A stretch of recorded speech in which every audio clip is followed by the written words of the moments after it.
को प्राप्त कराएगा। जो यहां से निकल जाएंगे सावधानी बरत कर सत साधना करके, वो तो गए, सफल हुए। और जो नहीं निकल पाए और साधना कर रहे हैं, किसी भी कारण से वो फाउल हो जाते हैं और पार नहीं हो पाते हैं, तो वो भी करोड़ों और काफी करोड़ों की संख्या में ऐसे हो जाते हैं। तो जो करोड़ों की संख्या में सत्साधना करते हुए और यहां रह जाएंगे, ये मंत्र ऐसे अनमोल और इतने कीमती हैं, इनकी थोड़ी ही साधना से बहुत ज्यादा आध्यात्मिक एनर्जी स्टोर हो जाती है। सतनाम के विषय में सूक्ष्म वेद में कहा है, सतनाम पालड़े रंग होरी हो, 14 लोक चढ़ावे राम रंग होरी हो, 3 लोक पास अंग धुर रंग होरी हो, तो ना तुले तुलाया राम रंग होरी हो। जैसे हम यहाँ के त्योहार मनाते हैं, होली, होरी मीन खुशी से हम एक दूसरे के साथ रंग उछालते हैं, तो परमात्मा कहते हैं ये होरी जो आप मनाते हो ये नकली है, ये काल प्रेरित है।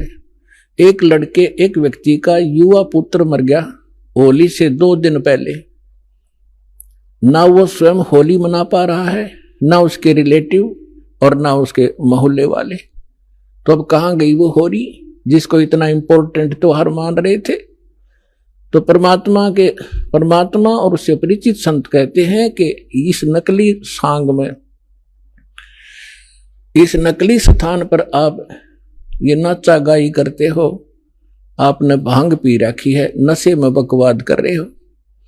इस भांग का नशा, काल की माया का नशा अज्ञानता में प्रेरित होकर कर रहे हो। यहाँ एक पलक में ना जाने के बिजली गिर जा, ऐसे लोक में तुम खुशी मना रहे हो।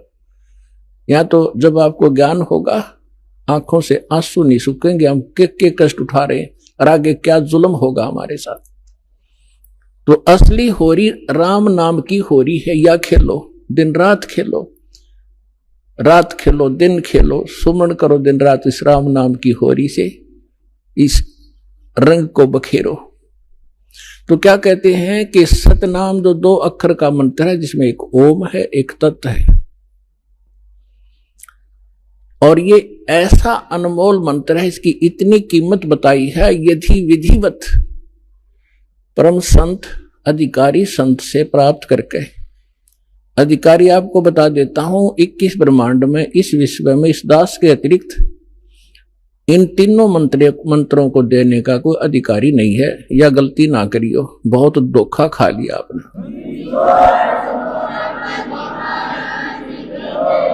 और कोई निकम्मी आत्मा इस दास से मंत्र प्राप्त करके स्वयं संत बनकर ये दान कर रहा है, वो महा अपराधी है भगवान का, और धोखेबाज है, वो डुप्लीकेट बना रहा है वो पासपोर्ट, जो आगे जाके आपको बहुत धोखा देगा। उसको काल का पक्का दूत समझना, उससे आप भी बचना, और जहां तक संभव हो जिसने उनको फंसा रखा है उन भाई बहनों को भी सतर्क करना प्यार से। तो क्या बताते हैं, इस सतनाम के 2 अक्षर के मंत्र का श्वास उश्वास से नाम जपना होता है। परमात्मा कहते हैं, श्वास उश्वास में नाम जपो, व्यर्था सांस मत खो, ना जाने इसी श्वास को आवन हो कि न हो। फिर क्या बताते हैं कि ये इतना एक श्वास का एक सतनाम एक भी आपने सुमन कर लिया विधिवत अधिकारी संत से, और बिल्कुल सावधानी से, यानी सिमरन जब करते हो सतनाम का, बाहर जो मंत्र छोड़ते हो उसके ऊपर उसकी अंदर से जो उच्चारण होता है, श्वास के द्वारा महसूस होता है मैं क्या बोल रहा हूं, और बाहर श्वास छोड़ते समय कौन से मंत्र का उच्चारण होता है, उसको अजप्पा जाप कहते हैं। बाहर छोड़ते हैं, उस मंत्र के उच्चारण पर आपकी सुरत और नृत लगी रहे, मन लगा रहे। अंदर जौन सा लेते हैं जो 2 अक्षर में से एक अंदर लेते हैं, उसके ऊपर भी आपका ध्यान रहे। वैसे मतलब नहीं कि हाथ में माला फिरती रहे, सांस चलता रहे और सुमन होता रहे, ये नहीं चलेगा। सुरत निरत और पवन, सुरत निरत मन पवन, ये चारों पदार्थ एकत्रित करने होते हैं। जब श्वास, पवन माने श्वास से सुमन करते हैं, तो उसके ऊपर हमारा सुरत और नरत और मन और श्वास चल ही रहा है, ये पवन, इन चारों को एकत्रित रखना है। तो ऐसे एक सिमरण आपका पूरा हो गया। जल्दी नहीं करे इसमें, ये सहज मार्ग है।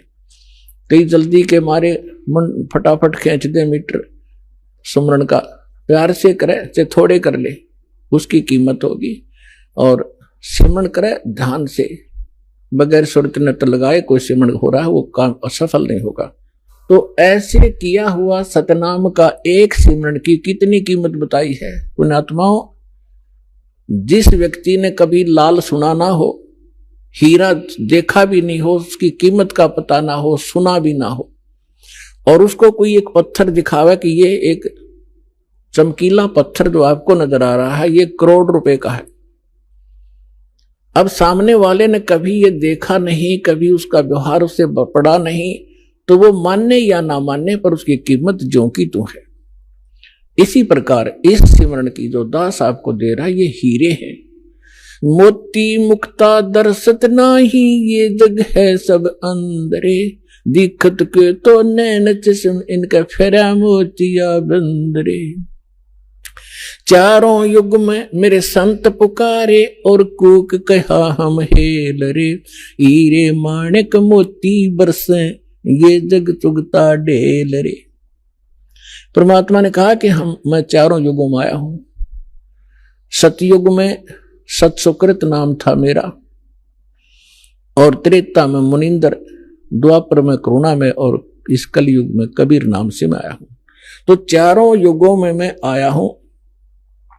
और परमात्मा का विधान वेदों से आपको बहुत बार बताया है कि वो परमात्मा कैसी लीला करता है। ऊपर रहता है सतलोक में, सह शरीर मनो सदृश्य है, वहां राजा के समान एक सिंहासन पर विराजमान है। वहां से गति करके आते हैं या अच्छी आत्माओं को मिलते हैं, उनको अपने से परिचित कराते हैं, सचखंड सतलोक ले जाके, फिर उनको वापस छोड़ते हैं। फिर वो परमात्मा से परिचित महापुरुष परमात्मा के उस यथार्थ ज्ञान को संसार के अंदर फैलाते हैं, और परमात्मा स्वयं भी वही काम करने के लिए आते हैं। एक कवियों की तरह लोकोक्तियों के माध्यम से अपने ज्ञान को प्रचार करते हैं।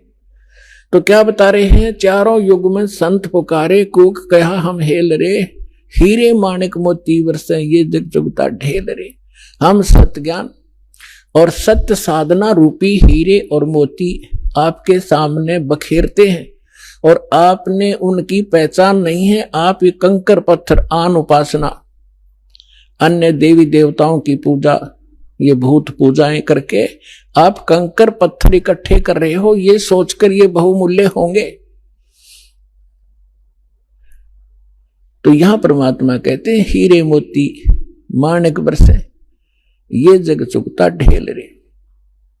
तो ये जो श्वास का सिमरण है, ये लाल है आपका, और ये जितने भी एकत्रित करोगे इनकी उतनी ही कीमत होगी, जो अभी दास बताने जा रहा है। क्या बताते हैं कि एक सिमरण आपने कर लिया श्वास का, एक सतनाम के 2 अक्षर का, एक मंत्र बाहर छोड़ा, दूसरा अंदर लेते हैं, ये एक कंप्लीट मंत्र बन गया। देख कितना आसान सी बात, चलते कर लो, बैठ के कर लो, लेट के कर लो, सफर में बस में कर लो, रेलगाड़ी में कर लो, इतना सिंपल वे। इन अज्ञानियों ने इसको पहाड़ बना रखा था। खड़े होकर तपो, ढूंढने लगा लो, व्रत रखो, जंगलों में जा बैठो, और फिर जंगल में चले गए, रोटी के लिए फिर आए गृहस्थी के पास, दिए माई अंडे धक्के खाते। अब सारा काम अव्यवस्थित कर दिया इन लोगों ने, अज्ञानियों ने। तो क्या बताते हैं परमात्मा कि इस सतनाम के एक सिमरण की कितनी कीमत है। होय होय, सतनाम पालड़ रंग होरी हो। तराजू के तखड़ी के एक पलड़े में सतनाम के एक सुमरण की कीमत रख दो और दूसरे में पृथ्वी लोक की पूरी कीमत, स्वर्ग लोक की कीमत और पाताल लोक की कीमत, तीन ये तो पासंग है। और दूसरी में 14 लोक, विष्णु जी का लोक, ब्रह्मा जी का लोक, शिव जी का लोक, दुर्गा का लोक और ये निरंजन का लोक, और ऊपर जो स्वर्ग के अंदर महास्वर्ग के अंदर आगे कई डिवाइड कर रखे। ऐसे ये कुल मिलाकर 14 लोक में बनते हैं, तल उतल ये नीचे के। परमात्मा कहते हैं 14 के 14 लोकों की कीमत दूसरे पलड़े में रख दो। एक पलड़े में सतनाम की एक वैल्यू और उधर 14 लोक चढ़ावे राम रंग होरी हो। और 3 लोक पासंग धरे, पृथ्वी लोक, स्वर्ग लोक और पाताल लोक की को तो गिनती में भी नहीं है इसकी, उसके सामने कीमत। अब पासंग क्या होती है? अब आजकल के बच्चे तो नहीं जानते होंगे, लेकिन हमारे समय के हम अच्छी तरह जानते हैं। हमारा खूब पाला पड़ा है, किसान परिवार में जन्म था। हमारे पिता जी के पास ये सेठ लोग कणक लेने आते थे, तो उस समय वो कहा करते भी सेठ जी तराजू चेक करा तेरी। वो चेक कराता था, उसमें कुछ एरर होती तो उसको ठीक करने के लिए उसी जैसे गेहूं तोल रहे हैं, गेहूं से थोड़े से कणक लिया और दूसरे पलड़े में डाल दी जाती है। वो पासिंग ठीक करने के लिए, पासिंग माने एरर, उसके लिए वो कणक रख दी जाती है, उधर ही बट्टे रख दिए जाते हैं, दूसरी साइड पलड़े से फिर कणक तोली जाती है।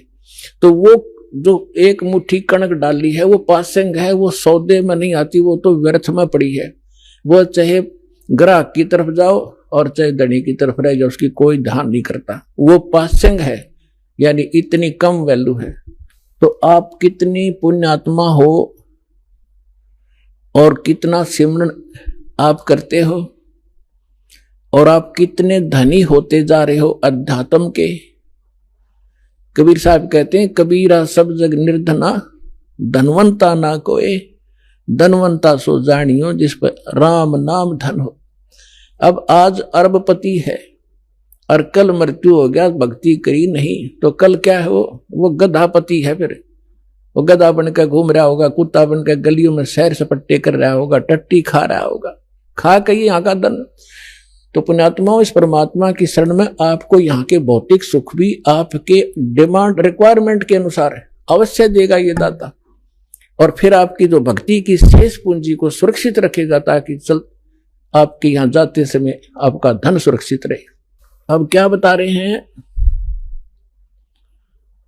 सतनाम पालड़ रंग होरी हो, 14 लोक चढ़ाव राम रंग होरी हो, 3 लोक पासंग धर रंग होरी हो, तो ना तुले तुलाया राम रंग होरी हो।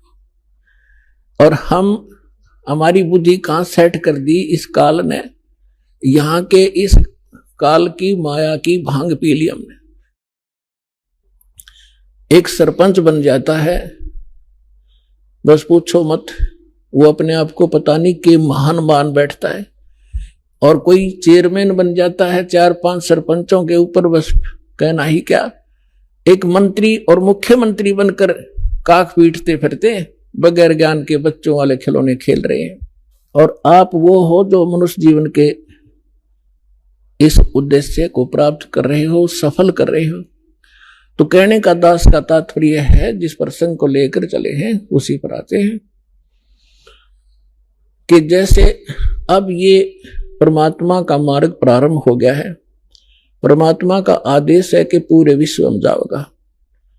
परमेश्वर ने इस काल के साथ एक कमेंटमेंट हुआ था। काल तो ये राजी हो गया था, उसने तो ये चतुरता करी थी कि कलयुग में ये इतने कंडम हो जाएंगे, भक्तिहीन भी हो जाएंगे और इनकी वृत्ति भी खराब हो जाएगी, ये भक्ति के योग नहीं रहेंगे, सब चापलूस हो जाएंगे, विकारी बन जाएंगे। इसलिए उसने कहा था कि भगवान 3 युगों में जीव थोड़े ले जाना। परमात्मा ने कहा था कि तूने सभी मेरी आत्माओं को ऐसा दुखी कर दिया, इनकी क्या दुर्दशा कर दी तूने, गधा बना रखा, कुत्ता बना रखा, क्या ये ऐसे थे जब तेरे पास आए? तब इसने प्रार्थना करके, ये अलग स्टोरी है लेकिन हिंट देना पड़ेगा, फिर आगे चलेंगे। तो उसने प्रार्थना की थी, भगवान 3 युगों में जीव कम ले जाना। मालिक को भी पता था, क्योंकि हमारी शंका बहुत ज्यादा है, तुरंत उत्पन्न हो जाएंगी कि परमात्मा ने ऐसा क्यों वर दिया 3 युगों में जीव ना ले जाने का। तो हमने ऐसे निकम्मा काम किया था, उसके बदले में ये सजा भी थोड़ी है हमारे को। फिर भी परमात्मा को पता था कि सतयुग त्रेता द्वापर में इनकी घनी कमाई होगी भक्ति की, और ये दुखी नहीं होंगे। जैसे संस्कार आपके होंगे उसी प्रकार परमात्मा ने इस पृथ्वी पर वैसा ही माहौल बना देता है दाता। बढ़िया समय पर वर्षा होती है, बड़े फलदार वृक्ष होते हैं, सब शरीर हो जाएंगे, तो फिर सुख होता है उनको। और सुख में भगवान की भक्ति प्राणी फॉर्मलिटी करता है, और दुखी प्राणी जब हो जाता है तब उसका दुख संकट निवारण हो जाता है। फिर उसको बताया जाता है यदि आपने फिर से भक्ति छोड़ दी तो वो कष्ट फिर आ जाएगा, तो कभी नहीं छोड़ेगा, आजीवन भक्ति करेगा और वो सफल हो जाएगा। और सतयुग त्रेता द्वापर में ये जीव घना दुखी नहीं होता, शरीर मजबूत होता है, लंबी आयु होती है, खूब ठीक सा इसका जो है बना रहता है व्यवहार। तो उस मालिक को मालूम था कि ये भक्ति नहीं करेंगे, क्योंकि सभी भक्ति करते थे लेकिन शास्त्र विरुद्ध करते रहे, और जिस कारण से वो सोच रहे थे जो साधना हम कर रहे हैं इसी से हमें लाभ हो रहा है, और हो रहा था। वो पिछली बैटरी चार्ज से वो प्रयोग कर रहे थे, अपनी पिछली मलाई खा रहे थे। तो इस प्रकार परमात्मा को पता था, तब उसने कहा था ठीक है, चौथे युग में, कलयुग में मैं अपना ज्ञान प्रचार करूंगा। तो काल ने कहा था कि देखो जी, जबरदस्ती ना करना, बलपूर्वक मत ले जाना, आपके ज्ञान को कोई माने, समझे, स्वीकार करे और आपकी भक्ति करे तो वो आपके हों, और जो मेरे ज्ञान को, जो मैं नकली अपने दूत भेजूंगा अपना ज्ञान प्रचार करने के लिए, उनका ज्ञान जो स्वीकार करे तो वो मेरे ही रहे, आप उनको बलपूर्वक न ले जाना। परमात्मा बोला बिल्कुल सही है, जब मेरा ज्ञान ही स्वीकार कोई नहीं करेगा तो खाक जाएगा मेरे लोक में, वो तो वही जाएगा जो मेरा ज्ञान स्वीकार करेगा, मेरी भक्ति ग्रहण करेगा, तब वो जाएगा। तो काल ने जब परमात्मा ने स्वीकृति दे दी, तब काल ने कहा था कि बेशक, अब परमात्मा आए थे जोग जीत नाम से, कि जाओ जोग जीत संसारा, जीव न माने कहा तुम्हारा, जीव तुम्हारा कहा न माने, हमरी ओढ़ हो बाद बखाने। फिर कहा था 12 पंथ करूं मैं साजा, नाम तुम्हारा ले करूं आवाजा, 12 पंथ नाम जो ले ही हमरे मुख में आन समोई, और अनेक पंथ चलाऊं या विद जीवों को भरमाऊं, देवल देव और पितृ धाम पुजवाऊं, और जब ऐसे नकली जब तब सबके मन लाऊं, और जाओ जोग जीत संसारा, जीव ने माने कहा तुम्हारा, जीव तुम्हारा कहा ना माने, हमरी ओढ़ हो बाद बखाने, मेरे वकील बन के खड़े हो जाएंगे। तो रामकृष्ण को कैसे भगवान नहीं मानते हो, क्या कर रहे हो? तो परमात्मा ने कहा था कि अब मेरी भी सुन ले 2 बात। चौथा युग जब कलयुग आई, तब हम अपना अंश पठाई, काल फंद छूटे डर लोई, जो जितने तू बकवास कर देगा, जितने तू ये भ्रमित करेगा, बंधन बनाएगा, काल फंद छूटे नर लोई, सकल सृष्टि परवानी खोई। ये परमात्मा का वचन है बच्चों, कोई डूम भाट के गीत नहीं है, समर्थ के वचन है। कि कहते हैं कलयुग बीते 5500 पाँच, तब ये वचन मेरा होगा साचा, और कलयुग बीत जावे जब एता, सकल सभी प्राणी और परम पुरुष पद चेता। परमात्मा ने कहा था कि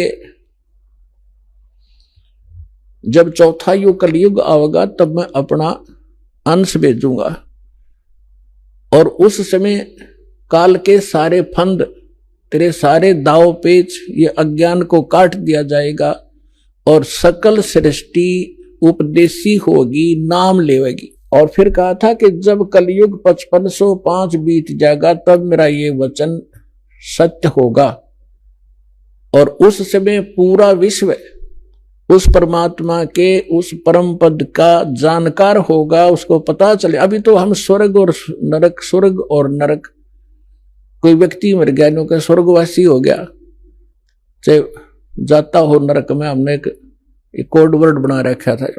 तो अभी तक हमने सतलोक और सचखंड का पता ही नहीं था, वो परमात्मा का परम पद कौन सा है और कहाँ रहता है, कैसा है, कैसे प्राप्त होता है। और ये नकली पंथ चले थे काल के, राधा स्वामी पंथ और कबीर पंथ, जो 12 पंथ है कबीर जी के नाम से चला रखे, सारे नकली और काल के प्रेरित हैं। इनमें ना सत्य ज्ञान है ना सत्य साधना है। तो अंडरस्टूड है, जानना ज्ञान सत्य है, ना वहां नाम साधना सत्य है, तो क्या है वो तो खोखा है, नकली है, डुप्लीकेट सारे। तो अब परमात्मा ने कहा कि पूरा विश्व इस ज्ञान से परिचित होगा, पूरा विश्व नाम लेगा। अब प्रसंग चल रहा था कि 2 प्रकार से मानव शरीर प्राप्त होते हैं। एक तो टर्न वाइज होता है कि 84 लाख नरक स्वर्ग भोग गए, उसके बाद फिर 84 लाख प्रकार के प्राणियों के शरीरों में कष्ट उठा गए, उसको एक मानव शरीर मिलता ही मिलता है। तो वो उस प्रकार का प्राणी शीघ्र भक्ति पर नहीं लगता, उसके अंदर एक ऐसा अवगुण होता है, वो बहुत ही देर से बहुत समय लगेगा उसमें, लेकिन मालिक की दया, जो दास ने कल उदाहरण दिया था उस तरीके से उसके ऊपर असर होता है। वो भी तरीका मालिक उन बच्चों के लिए भी अपनाएगा अब। लेकिन जो बता रहा दास के, एक पिछले संस्कारों से पुनर्जन्म होते रहते मानव के, उसके लिए अभी तक दास या भूमिका बना रहा है, ये समझाने के लिए आपको कि जैसे आप जी को प्रथम मंत्र दिया जाता है, पहले परमात्मा ने इस पर प्रथम मंत्र में केवल ये बीच वाले 5 नाम ही दिए जाते थे। और ये काल के पंथ, जो राधा स्वामी पंथ और इससे निकले हुई जितनी शाखाएं हैं, ये 5 नाम देते हैं। और वो कौन से नाम? 5 काल के, यूजलेस, ओंकार, रंकार, ज्योत निरंजन, सो हमर सतनाम। सतनाम कोई जाप है, ओंकार रंकारी कोई जाप है। ये 5 नाम थे जो दास आपको प्रथम मंत्र में बीच के 2, फर्स्ट एंड लास्ट को छोड़कर, ये पहले नहीं दिया जाता था, इसलिए इसको अभी तक गुप्त रखा था। ये कंप्लीट कोर्स है। और वो बीच वाले जो मंत्र हैं वो आपको संसारिक सुविधा यहां की उपलब्ध कराएंगे, क्योंकि उनका टैक्स देंगे। ये पूजा नहीं, साधना है। साधना और पूजा में अंतर होता है। जैसे हम पूजा करते हैं परमात्मा को पाने की, तो हम परमात्मा को पाने के लिए जो भी प्रयत्न करते हैं वो साधना है। जैसे हमारा पूज्य है जल, हमने जल प्राप्त करना है, तो जल प्राप्त करना जमीन के अंदर है, तो हमारा जो पूज्य है, इष्ट है, वो है जल। और उसके पाने के लिए, जल प्राप्त करने के लिए जो भी हम क्रिया करते हैं, बोकी लगाते हैं, पाइप डालते हैं, फिर हैंडपंप लगाते हैं, तो वो हमारी साधना है, वो पूजा नहीं है। उसको पाने के लिए जो हमारा पूज्य है, हमारा जो इष्ट है, वो तो जल है, उसके लिए जो प्रयत्न किया गया वो साधना है और वो पूजा है उसको पाने की। तो इस प्रकार इसको पूजा और इसको समझना। हमारी आस्था तो जल के अंदर है, उन इंस्ट्रूमेंटों में थोड़ी है, और उनके बिना वो मिले नहीं। तो इसी प्रकार ये जो प्रथम मंत्र आपके दिए जाते हैं ये साधना है। और जैसे दूसरे शब्दों में दास आपको कहे कि जैसे ये मंत्र एक ऐसी कमाई है, ऐसी शीघ्र अफेक्ट करती है, देवताओं को विवश करते हैं ये मंत्र आपको लाभ देने के लिए। जैसे आपको बताया था कि भैंसे को भैंसा भैंसा करता रहो, वो कभी ध्यान नहीं देता। आप वैसे गुण गाए जाओ, जय गणेश देवा, माता थारी पार्वती, पिता माँ देवा, हम घोट रखे थे हमने, ये कभी नहीं सुनेंगे। और इनका एक मंत्र दे रखा है आपको, उसका जाप करो, तुरंत अटैक होगा उनके ऊपर जाके और सतर्क होंगे। क्या हो गया बच्चे को, क्या डिमांड है इसकी, देखो इसका अकाउंट कितना हमारे इसमें, उस तुरंत उसका राहत दी जाएगी। तो जो भैंसे ने भैंसा भैंसा करो कते नहीं सुने, अरे एक बार कर दो हुर्र, वो तुरंत देखेगा नू और अट्रैक्ट होगा, दौड़ने की चेष्टा करेगा उस आवाज की ओर। तो परमात्मा ने ये मंत्र हमें दिए थे, लेकिन बीच में काल के दूता ने इस कबीर पंथ का जहां स्टार्ट हुआ था दामा खेड़ा वालों से, तो 5वीं पीढ़ी तक ये 5 मंत्र चले थे। उसके बाद 6ठी पीढ़ी में दामा खेड़ा वालों के जो महंत था वो एक टकसारी नाम का इसी कबीर पंथ की ब्रांच बन गई थी नकली। उसने भ्रमित कर दिया कि तुम बात करते हो सतलोक की और सचखंड और सतपुरुष की और पूजा कर रहे हो तुम देवी देवताओं की, ये कहे कि भक्ति है तुम्हारी। तो भ्रमित हो गया, उसको ज्ञान नहीं था, जो 6ठा पीढ़ी वाला था। उसके बाद फिर उन्होंने एक शब्द सिलेक्ट कर दिया जो कबीर सागर में लिखा है, अजर नाम अमीर नाम पाताले सब सिंधु नाम यही हंस का काम। ये कोई मंत्र है? ये तो एक श्लोक शब्द है। तो इन मंत्रों से इन आपकी पूजा नहीं है। पूजा हमारा कबीर देव पूज्य है, उसको प्राप्त करना, सतलोक हमारा प्राप्त करना उद्देश्य है। और ये साधनाएं हैं, ये इंस्ट्रूमेंट हैं, ये प्रयोग करने ही करने पड़ेंगे। अब उसके बाद जो सतनाम आपको दिया जाता है, सतनाम के अंदर एकाद सिरफिरा जो विशेषकर वो व्यक्ति भ्रमित होता है जिसके कर्म घड़े बिगड़ जाते हैं, जो 100, 200, 1000, 2000 व्यक्तियों को भ्रमित करके उनको अपने पीछे लगा कर गुरु बन बैठता है। अब क्या बन गई, परमात्मा की दया हो रही है, हमारे जो बच्चे शिष्य बनते हैं जो पहले अन्य इन गुरुओं के पास थे, अब बच्चे को बालक थोड़े ही एजुकेटेड है, दास ऐसे ढंग से ज्ञान देता है कि बालक भी समझ जा और प्रमाण देता है, तो उनको समझ में आ रहा है, वो अपने गुरुओं के पास जा रहे हैं। उन गुरुओं से भी कह रहे हैं जी आप भी चलो, आप भी भ्रमित हैं और हमें भी मिसगाइड किया आपने। आपका उद्देश्य तो ठीक था कि हम कुछ मार्गदर्शन करें, लेकिन आपको ही नहीं पता, आप झूठे गाइड बन गए, आप भी चलो। तो जो अच्छी आत्माएं हैं वो आ जाते हैं, दीक्षा भी ले रहे हैं। एक तो ये कह रहा था कि मेरे 20,000 शिष्य है, मुझे ये ज्ञान मिला, पहले मैंने ज्ञान गंगा पढ़ा और फिर मैंने अपने शिष्यों से कहा कि तुम भी पढ़ो, देखो इसमें क्या है। तो उन शिष्यों से ने कहा जी इसमें तो अद्वितीय ज्ञान है। तो मैंने कहा कि जाओ तुम दीक्षा लेकर आओ। तो वो अपने शिष्य भेजे उस प्यारी आत्मा ने, और अब कह रहा था पिछले सत्संग पे कि पिछली बार मैं भी आ गया हूं और शेष को भी अब जाके ये ज्ञान गंगा दूंगा और यहां लाऊंगा। ये है महान आत्मा। ठीक है, जब तक धोखे में हम भी थे, गलत साधना हम भी कर रहे थे, जिस दिन पता चला उसी दिन हम दिशा बदल ली। तो बुद्धिमान होता ये। और एक ऐसा सिरफिरा मिला, चेले भी उसके साथ थे, चेलों के सारी समझ मारी, उसमें अहंकार अभी शेष था। वो खड़ा लाइन में कहने लगा जी मैंने 2 बात करनी है। वो कहते हैं जी ये हमारे गुरुजी थे पहले और आज इन्हें दीक्षा ले ली है। अब वो प्रथम दीक्षा ले ली, द्वितीय दीक्षा दी जब उसने कहा कि ये क्या है, ये वही मंत्र है, उल्टे सुल्टे करके दे रहे हो, ये कोई सतनाम हुआ। तो पुण्यात्माओं यही मार खाता ये प्राणी। वो एम था उसके अंदर, अहंकार था। अब टीचर मैं, डॉक्टर मैं हूं और रोगी वो बनकर आ रहा है और डॉक्टर की दवाई में वो ऑब्जेक्शन कर रहा है। एक जड़ी बूटी होती है, उनको अगर 4-5 जड़ियां मिलाई जाती हैं तो उनका गुण धर्म कुछ अन्य होता है, वो कुछ अन्य लाभ देती है। और जब उनको सिंगल खाया जाता है तो वो अलग लाभ देती है, और जिनको 2 में मिलाकर खाया जाता है तो वो अन्य लाभ देती है। तो इस प्रकार उसको समझाने की चेष्टा की और वो उसका सौभाग्य दुर्भाग्य साथ है, उसका समझ में आई कि ना हुई। तो आपको भी बता रहा हूं कि ऐसे भ्रमित ना होना। पहले तो ये देखो कि जो ज्ञान दास ने आपके रूबरू किया है, विश्व में आज तक ब्रह्मा विष्णु महेश क्लियर नहीं कर सके इसको, इस दास पे दया हुई। तो आगे कौन सी का चीज छोड़ दूंगा मैं, ये भी विचार कर लेना। जो साधना दूंगा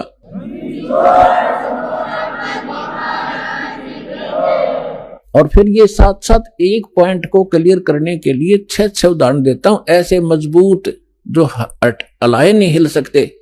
यही मंत्र किस किस ने जाप किया, आदरणीय धर्मदास साहिब जी ने यही 2 मंत्र का अक्षर का नाम यही जाप किया आपके रूबरू कर रखा है।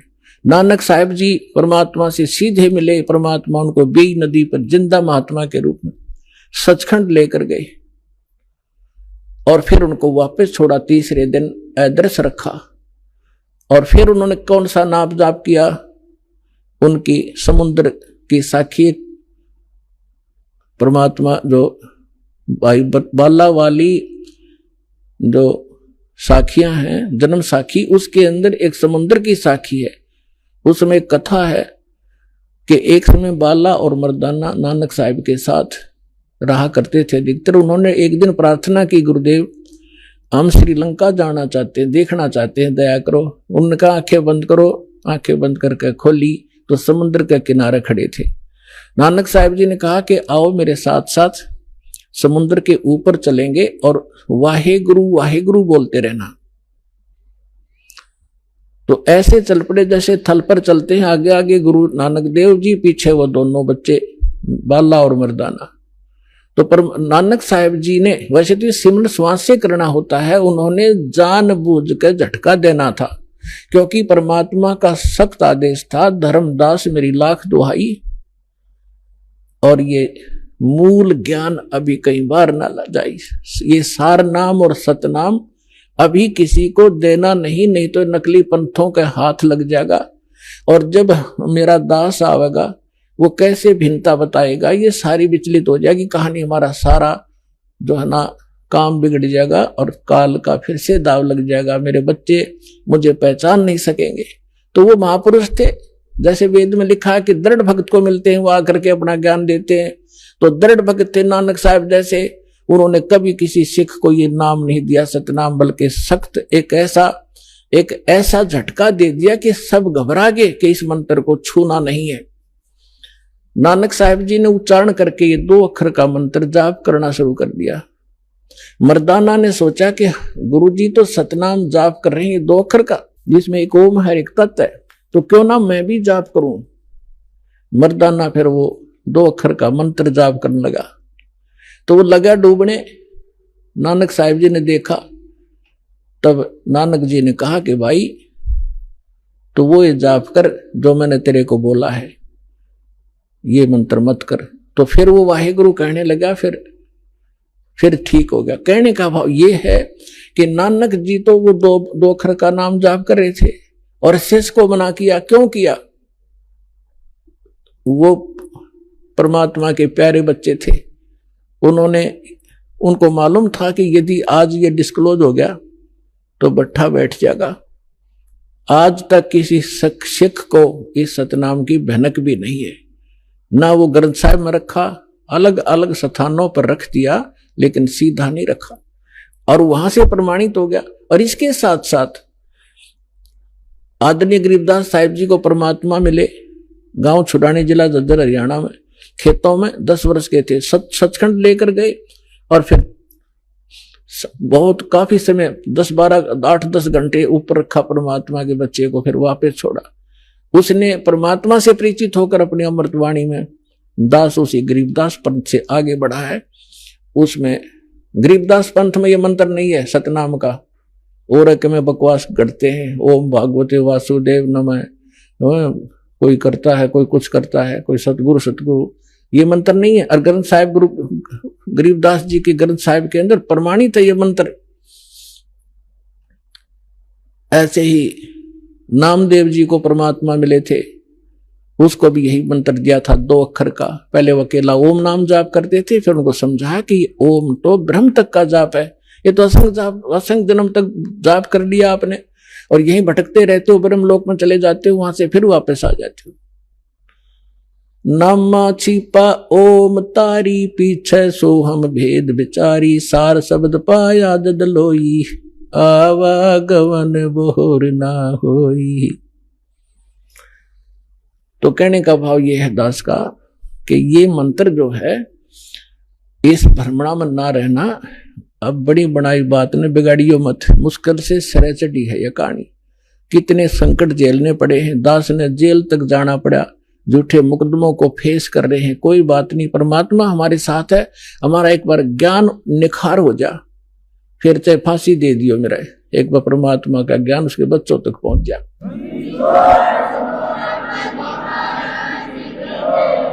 तो पुण्यात्माओं, परमार्थ के लिए संत आते हैं, और जो परमार्थ नहीं कर सकता वो खाक संत है।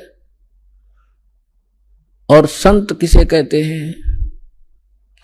सतगुरु उसे कहते हैं। सतगुरु के लक्षण कहूं, मधुरे बेन विनोद, 4 वेद 60 शास्त्र वो कहे 18 बोध। सतगुरु होगा जो इन सदग्रंथों से ज्ञान दे और प्रमाणित ज्ञान हो। अब जो प्रसंग चल रहा है कि जैसे अब आप जी नियमित रहे, अब आपको कुछ दिन समस्या रहेगी, क्योंकि अभी हमारे इस ज्ञान का प्रकाश कम हुआ है। घर घर के अंदर विरोध है, गांव गांव में विरोध है, समाज के अंदर विरोध है, क्योंकि जगत और भगत के क्रियाओं में और विचारों में सदा से भिन्नता रही है। और इसीलिए कहा है कि जगत और भगत का आपस में विरोध रहा ही है, और ये रहेगा भी। जब तक जगत को आप जैसा ज्ञान नहीं होगा तो वो विरोध करेंगे ही करेंगे, स्वाभाविक है, उनको अच्छा सा नहीं लगता। जैसे यहाँ पहली बार कोई व्यक्ति आता है और दूसरा आके प्रणाम करता है, वो खड़ा खड़ा देखता रहता है, ये क्या कर रहे हैं यहाँ पर, उसको अच्छा सा नहीं लगता, क्योंकि वो तो अहंकार में कोई छोटी मोटी पोस्ट हो तो उसने तो भारी बात हो जाती है, कैसे लंबा लेटूं। ये होता उनमें जो भक्तिहीन होते पिछले जन्म के, और पिछले जन्म के भक्ति युक्त प्राणी होते हैं, चाहे कितना बड़ा अधिकारी हो तुरंत समर्पित हो जाता है। वो पिछले संस्कार उसको अपने आप झुका देते हैं।